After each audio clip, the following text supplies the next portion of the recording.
बिस्मिल्लाहिर्रहमानिर्रहीम। अस्सलाम वालेकुम नाजरीन। आज की इस वीडियो के अंदर आपके लिए जो टॉपिक लेके आया हूँ उसका नाम कंपाउंड प्रोपोर्शन है। वर्ड प्रॉब्लम्स बेस्ड ये वीडियो है। लंबे लंबे सवाल हैं, लेकिन आज की वीडियो की खासियत ये है कि इसमें इतनी बड़ी स्टेटमेंट वाले सवाल जो कि आपको रिपीटेडली आपके कॉम्पिटिटिव एग्जाम में आते रहे हैं उनको शॉर्ट मेथड के साथ करना सिखाऊंगा। इसलिए आपने इस वीडियो को कम्प्लीटली वॉच करना है ताकि आपको ये मेथड समझ आए और आप भी अपना टाइम सेव करके राइट आंसर जो है विद इन फ्यू सेकंड्स वो लगा सकें। तो बेसिकली कॉम्पिटिटिव एग्जाम में यही चीज़ जो है वो मैटर करती है, टाइम कम लगे और आंसर जो है आपको जल्द अज जल्द मालूम हो सके। और मैथमेटिक्स में तो डेफिनेटली आपको टाइम कम जो है वो कंज्यूम करना होना चाहिए ताकि आप बकाया क्वेश्चंस को जो है वो हल कर सकें। तो आइए सवाल नंबर 1 लेते हैं। कंपाउंड प्रोपोर्शन का सवाल है। दो तरह की यहाँ पर प्रोपोर्शन इस्तेमाल होती हैं, डायरेक्ट प्रोपोर्शन होती है और इन्वर्स प्रोपोर्शन। इन दोनों को अगर मिला दिया जाए तो फिर इसको कंपाउंड प्रोपोर्शन कहते हैं। तो सबसे पहले तो हम सवाल की स्टेटमेंट पढ़ेंगे और इससे देखेंगे, जज करेंगे कि डायरेक्ट प्रोपोर्शन है या इन्वर्स प्रोपोर्शन। अब सवाल ये कह रहा है 195 man working 10 hours a day can finish a job in 20 days. अगर 195 आदमी 10 घंटे रोज़ाना काम करे तो वो उस काम को 20 दिनों में मुकम्मल कर लेंगे। फिर आगे उसने पूछा कि how many men are employed to finish the job in 15 days.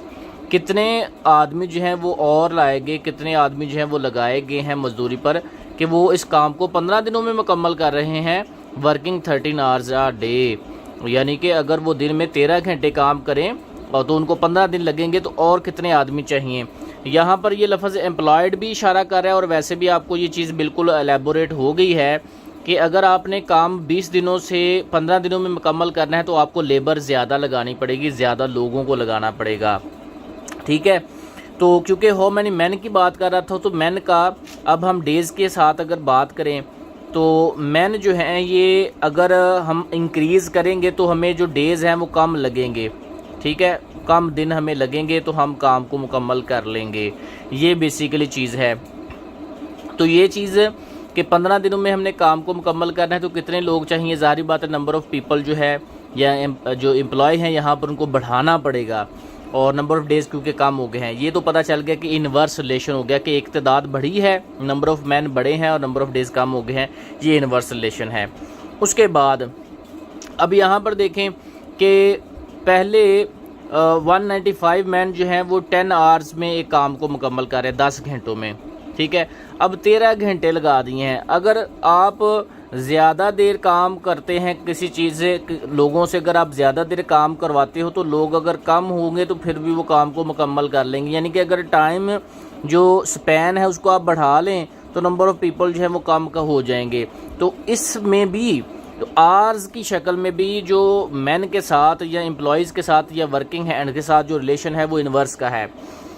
एक चीज़ मैं सवाल को हल करने से पहले आपको बता दूं कि जो वर्किंग हैंड्स हैं, चाहे वो मैन की शक्ल में है, मशीनों की शक्ल में है, काम करने वाली जो भी चीज़ है, उनका वक़्त के साथ इन्वर्स हमेशा रिलेशन होता है। यानी कि मैन है या कोई भी वर्किंग हैंड है तो उसका जो वक़्त है, वक़्त के कोई भी यहाँ पर यूनिट हो, डेज़ हों, मिनट्स हों, आवर्स हों, ईयर्स हों, कोई भी यूनिट होगा उसके साथ इन्वर्स रिलेशन ही होगा। ठीक है, तो हमने जनाब अली फाइंड करना है। आइए अब ट्रिक की जानिब आते हैं। फाइंड क्या करना है, हाउ मैनी मैन। जो भी आपने चीज़ फाइंड करनी है उसको आप एक्स फर्ज कर लो और बराबर लिखकर पहले सेंटेंस में मौजूद वो वाली क्वांटिटी देखो। क्योंकि हाउ मैनी मैन हमने फाइंड करने थे तो पहले सेंटेंस में मैन दिए हुए हैं 195, इसको इक्वल कर दो 195। अब उसके बाद आपने ये जज किया कि मैन के साथ रिलेशन जो है वक़्त का या बकाया जो क्वांटिटीज़ यहाँ पर वक़्त की दी हुई हैं, ये भी आवर्स है, ये डेज़ हैं, ये वक़्त की क्वांटिटीज़ हैं, तो इनका रिलेशन जो है वो इन्वर्स है और यहाँ पर भी आपको बता दिया है।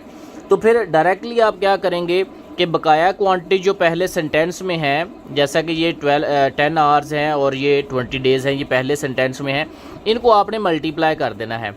ये डायरेक्ट फार्मूला है, डायरेक्ट ट्रिक है। और उसके बाद जो दूसरे सेंटेंस में जो रिमेनिंग क्वांटिटीज़ होंगी उनको आपने डिवाइड कर देना है, 15 और 13। ये इस तरह से आप इसको काम करेंगे। ठीक है, तो ये बेसिकली आपका काम है, जस्ट सिंपल सा ये काम है आपका। ठीक है, अब इनको हम हल कर लेते हैं। तो 195 हम ऊपर वैसे ही लिखा रहने देते हैं 10 मल्टीप्लाई बाय 20 और नीचे हम इसको मल्टीप्लाई कर लेते हैं। 13 को 5 से मल्टीप्लाई किया, 13 5 बार 65, 65 का लग गया 5, 6 असल और 13 एक बार 13 और 6 जो था वो हो जाएगा हमारे पास 19।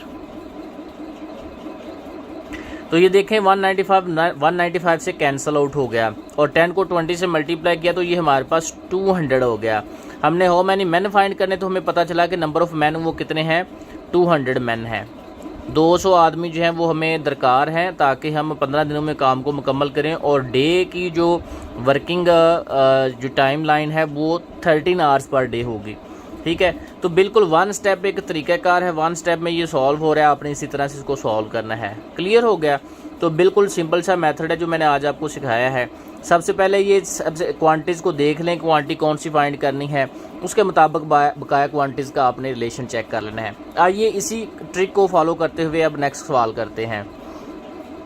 कह रहा है a soap factory makes 600 units in 9 days with the help of 20 machines.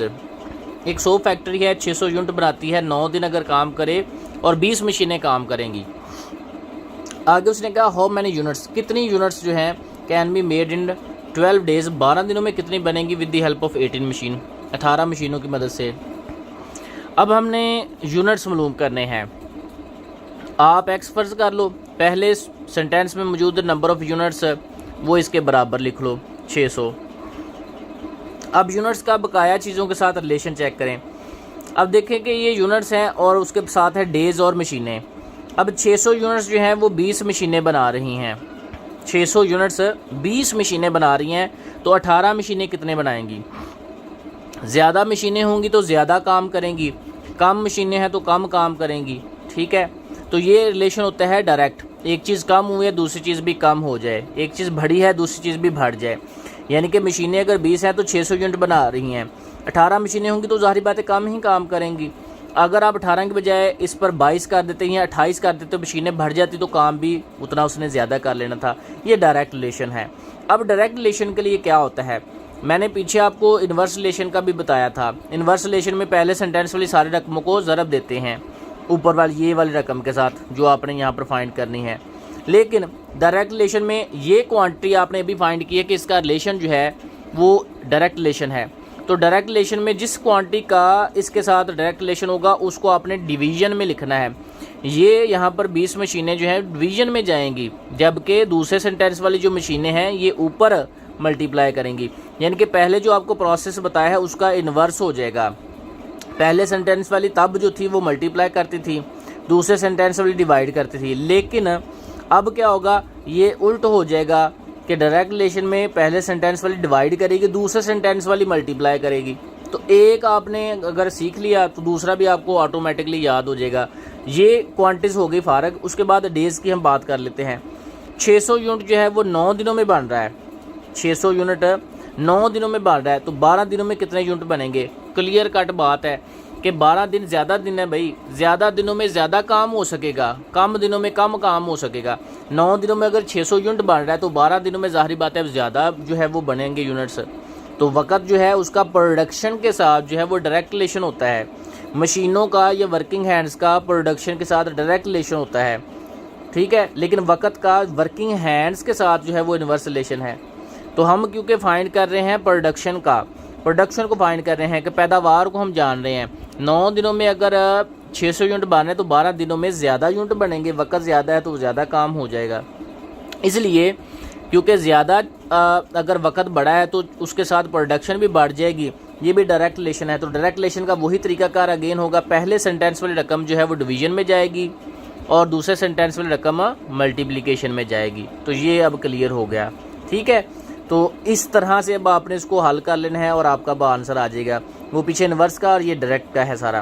तो ये जी 1 0 कट गया तो ऊपर आ गया जी 30, 9 2 12 18 और अब इसको मल्टीप्लाई कर लें।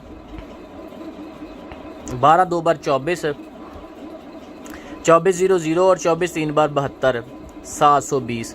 तो 720 यूनिट्स जो हैं जनाब लिए बनेंगे अगर 12 दिन अगर काम करें। कितनी मशीनें? 18 मशीनें। 18 मशीनें 12 दिन अगर काम करें तो 720 यूनिट जो हैं वो बना सकेंगी। तो ये आपके सामने बिल्कुल अब मैंने क्लियर कट आपको चीज़ कर दी है कि किस तरह से अगर डायरेक्ट रिलेशन है तो डायरेक्ट रिलेशन में आप किस तरह से बिहेव करोगे कंपाउंड प्रोपोर्शन को, अगर इन्वर्स रिलेशन है तो किस तरह से बिहेव करोगे। तो आई होप सो आपको ये चीज़ समझ आ गई होगी। अब स्क्रीन के ऊपर आपको एक होमवर्क का क्वेश्चन दे रहा हूँ, ये आपने होमवर्क का क्वेश्चन सॉल्व करना है और सॉल्व करने के बाद इसका आंसर जो है वो कमेंट सेक्शन में मुझे कर देना है। इंशाल्लाह इसी तरह की मज़ीद वीडियोज़ के लिए आपको वक्त ब वक्त फराहम करते रहेंगे। अगर वीडियो आपको पसंद आई तो वीडियो को लाइक करके चैनल को सब्सक्राइब कर लें। नेक्स्ट वीडियो तक के लिए इजाज़त दें। अल्लाह हाफ़िज़।